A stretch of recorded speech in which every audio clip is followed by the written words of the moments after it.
Okay, so now we're going to start editing all of the images that feature the principles of design, and these are our photo hack assignments.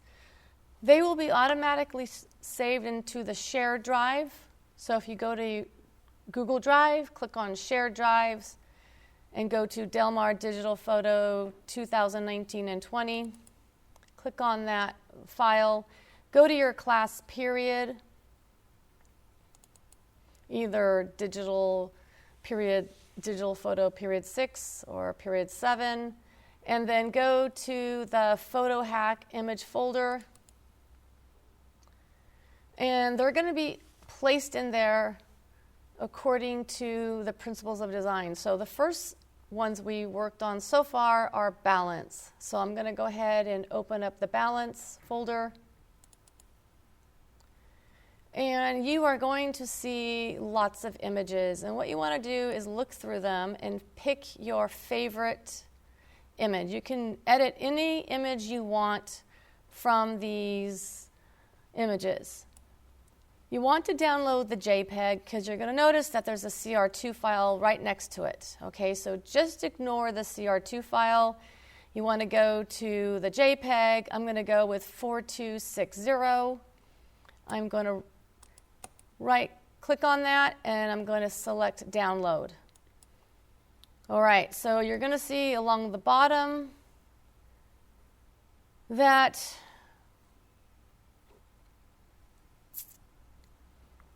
you should see that your image is starting to download. So what you want to do is you want to save this into your Documents folder, okay? So you want to go to Documents, and you want to create a new folder in your Documents by clicking on New Folder. And once you do that, you're going to name it, and you're going to call it Digital Photo.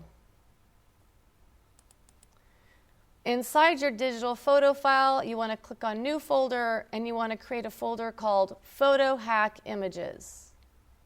So if I click on New Folder, I can name that Photo Hack Images. You want to open that Photo Hack Images folder, and you want to click on Save. And you're going to see that it's saving into that folder. Down here at the bottom, you can see that it has now saved into that folder. From here, you are going to go and launch Photoshop. Okay, once Photoshop is launched, you need to open up that image. Go to File, Open, go to your Documents, click on Digital Photo, click on Photo Hack Images, and there your image should be placed. Go ahead and click on Open. All right, the first thing I'm going to do, which is a new technique, which I have not shown you yet, is I'm going to crop this image because this image is a little askew and it needs to be cropped. So I'm going to click on our cropping tool, which is right over here on our vertical toolbar. I'm going to click on our crop tool, and I'm going to crop in a little bit at the top, a little bit at the bottom, and then I'm going to come up to the corner here, and I'm going to turn it, and I'm going to align those lines with the lines in the image so that it is perfectly straight, and I'm going to click on this little check mark. And now we can see that this image is no longer askew, but nicely level. Okay, it is now time to start to edit. And like I mentioned, you get to use various tools. You can use the brightness and contrast adjustment layer. You can use the hue saturation adjustment layer. You can do burning and dodging. You can add in a black and white layer if you want to. You can use the lasso tool, feather that lasso tool, and then use levels, and I'll show you how that's done again. You can also use the cloning tool. So you have a choice of all these different tools for editing, and I'm going to try to demonstrate them all so that you can see how they're used on this image. First thing we want to do is we want to duplicate our background. So select our background, and we're going to duplicate the layer. The first thing I'm going to do is cloning. So I'm going to call this my clone layer, select OK, and I'm going to come over here, and I'm not going to do very much cloning. I only see 2 areas that I feel like needs a little bit of cloning. I'm going to zoom in on this by going Control+ on my keys. Or I can come up to Window, and I can open up my, where is it? Navigator. Okay, if I open up my Navigator, which is under Window, it will allow me to zoom in and out by sliding this to the left or sliding this to the right. I can use this little red box and move it around. So I see an area here that I need to clone and an area here that I need to clone. So I'm going to select my clone stamping tool. I'm going to have my opacity set to about 75% along my horizontal toolbar. And then I'm going to go in and click Alt, which is going to make that. This is Alt on our keyboard, okay? So don't forget you're clicking the Alt on the keyboard. Select my Alt. You're going to see a little bullseye, okay? Then you're going to left click on your mouse and you're going to select some of the orange here. So I'm clicking my Alt, I'm left clicking and I'm releasing. And now I'm going to release the Alt and then I'm going to move my mouse over the area I want to clone. I'm going to left click and you see that little plus sign that's right above the area that you just selected? That means that you are cloning that piece of orange over this little speck of brown, whatever it is. Now I'm going to clone this little black dot here. I'm going to click Alt, left click. I'm going to move it over, release the Alt, and then I'm going to left click. Do you see that little plus sign that is to the right of that box, that little circle? To the right of the circle, that is what is cloning. All right, I am going to zoom out. And now I am going to do a little bit of lasso work. I just want to darken my lemon here. So I'm going to go in and select my lasso tool, and I'm going to go just around the edges of my lemon. Go up to my select mask. And make sure that you are on white for view. And then I'm going to come over here to feather, and I'm going to feather that out and just make it a little bit smooth so it's like a nice feathering. And then I'm going to say OK. I'm going to come up here and go to Image Adjustments, and you can either do levels or curves. So this time I'm going to try doing levels. And I'm going to move this all the way to the beginning of the mountain, right here, the beginning of the mountain. And you're going to notice that the lemon got a little darker. I'm going to say OK. And I'm going to do the same thing on this one right here, but I'm only going to select the lemon, select mask. I'm going to feather that out a bit, feather that out even more, say OK. And this time I'm going to go to Image Adjustments, and I'm going to do curves. And I'm going to just make that a little darker, but not too much darker, and say OK. So levels and curves kind of do the same thing. All righty? So now I'm going to do a little bit of burning and dodging around the right and the left blue corner of the image. So I'm going to duplicate my clone layer. I'm going to call it Burn and Dodge.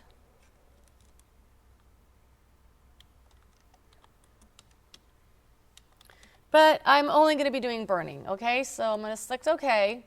And then I'm going to come over here to my vertical toolbar, and I'm going to select the Burn tool, which shares with the Dodge tool. So the Dodge and the Burn and the Sponge tool are all under the same. So I'm going to right-click, I'm going to go Burn, and I'm going to go to Midtones, and about 25% exposure. And then I'm just going to go around the edges here. And I'm just going to make this blue paper that it's sitting on just slightly darker, so the edges are a little bit darker, and you can start to see kind of like a gray tone And then if we turn that on and off, you can see that that's a little bit darker. So that's a little bit nicer. It really brings out the blues a little more. All right. Now I'm going to go ahead and add a brightness and contrast layer right down here under our adjustment layers where we see the circle that is half white and half gray. And I'm going to add a brightness and contrast layer. And I'm also going to add a hue and saturation layer. Now, I'm going to select my brightness and contrast layer. I'm going to select my little tool here on the left, which will allow me to bring the brightness down slightly and add a little bit of contrast. I think that looks good. It helps to pop the colors a little bit.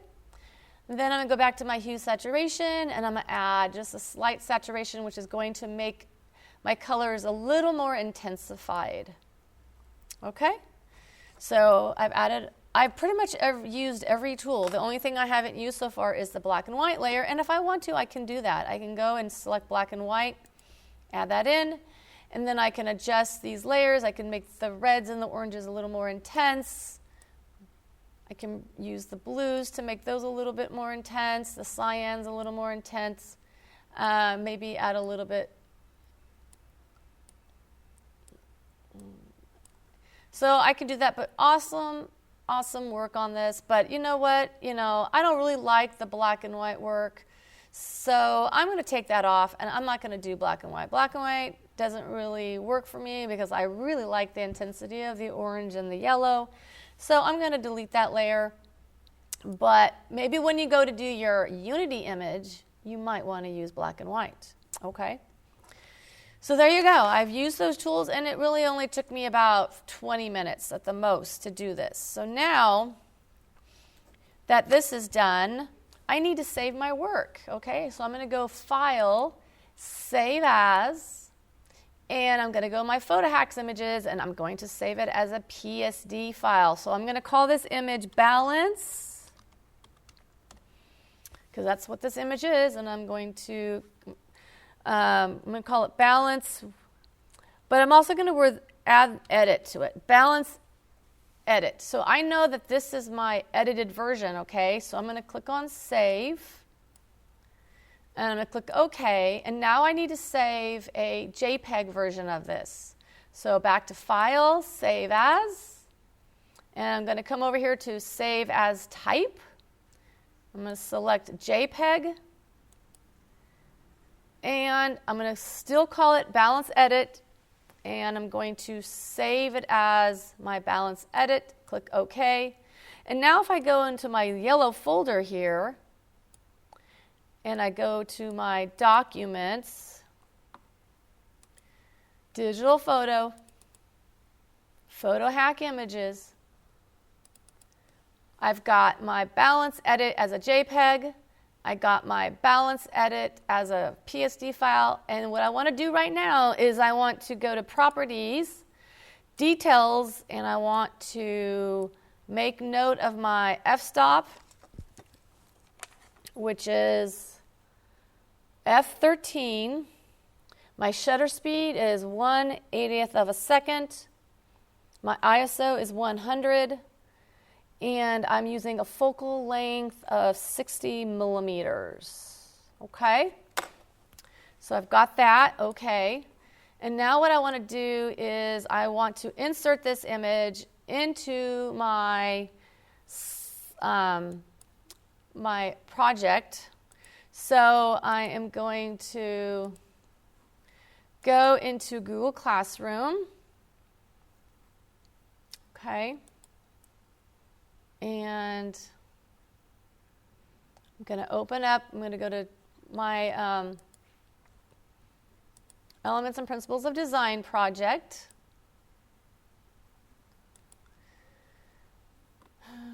And I'm going to go down to slide, I believe it's 22. Let's see here. Let's see if I got that number right. 22, what do you know? Okay. So I actually want to insert the JPEG that I just saved. So I'm going to go up to Insert Image, and I'm going to upload it from my computer. Go to my Documents, go to my Digital Photo, Photo Hack Images, and I'm going to select my edited one, not the original, okay? Make sure you put your edited image in and open that up. And I'm going to move it all the way to the right corner. And I'm going to make it slightly smaller so that I have some room to make notes here. And this example is going to be asymmetrical balance.